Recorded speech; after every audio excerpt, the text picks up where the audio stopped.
Time of death, 12 o'clock p.m. That was the exact time Jane and Sean Wiley lost their only child, John. He had been rushed to the hospital straight from his school after he got stung by multiple bees and went into anaphylactic shock. He had disturbed a budding bee's hive on the school grounds, and the offended creatures had visited their wrath upon him at the cost of their own lives and to the detriment of his. When Jane and her husband were called, the couple was in the middle of trying to make John a sibling. The news had been like a splash of cold water on their ardor, and they dressed mechanically before leaving for the hospital. "Miss Wiley, I'm afraid I have bad news. Your son was involved in a terrible accident and has been transferred to the hospital," the school principal told her. The worried parents arrived just as the doctors gave up on trying to save their boy. As the doctor exited the ER, Jane ran up to him and grasped him. "You need to go back in there and keep trying," she exclaimed while shaking him violently. Her husband was by her side in a flash, dragging her off the man and doing his best to hold himself together simultaneously. "It's done, Jane," he croaked, tears in his eyes as he looked towards his dead son's body. That tragedy shook the couple, and it took the better part of a year just for them to clean out his room.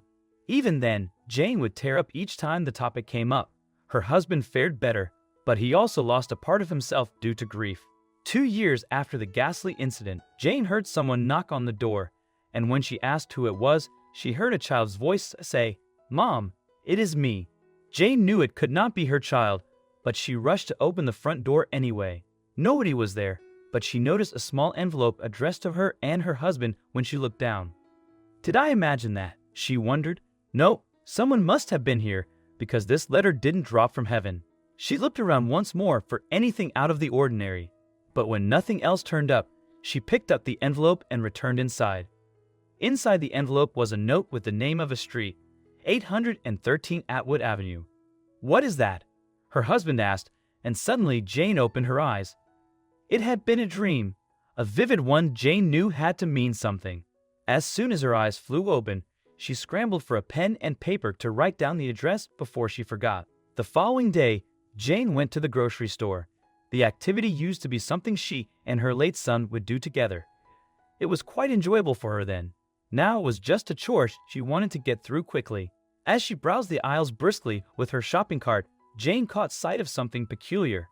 There was a large flyer advertising the services of a children's clothing store, and on it, someone had scribbled the same address she had dreamed of, 813 Atwood Avenue.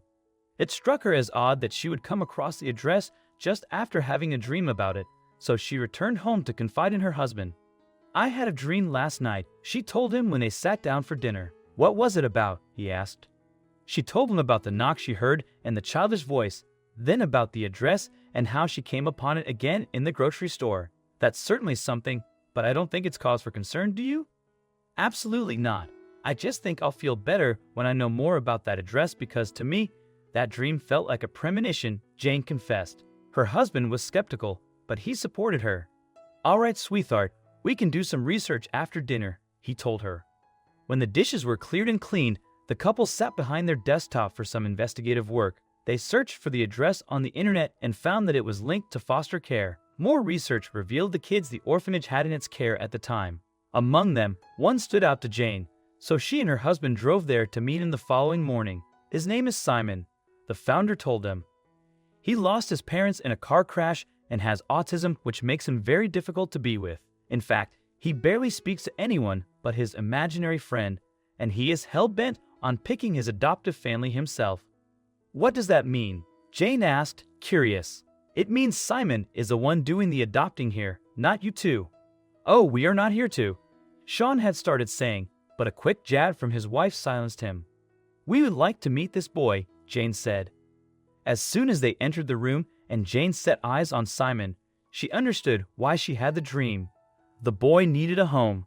The orphanage founder, who introduced herself as Mia Cochran, excused them so they could spend time alone with the child. As soon as she left, Simon looked up from the toys he had been playing with and spoke. "My friend says you are good people and that he does not want you to be alone anymore." His words shocked Jane and Sean. "Your friend?" Sean asked. "Yes, my friend. Do you not believe me as well?" Simon asked. "We do, honey, but," Jane started to say. "John," Simon said, shutting her off completely. He said to say his name is John. That simple act was everything the couple required. Promptly initiating the adoption process, they welcomed Simon into their lives within a week. His presence filled the room that had once belonged to John, Jane's late son, creating a profound connection between their past and present. One fateful day, as Jane heard a familiar knock on the door, a voice called out, "Mom, it's me." However, this time, it was not a figment of her imagination. It was her beloved Simon returning home from school.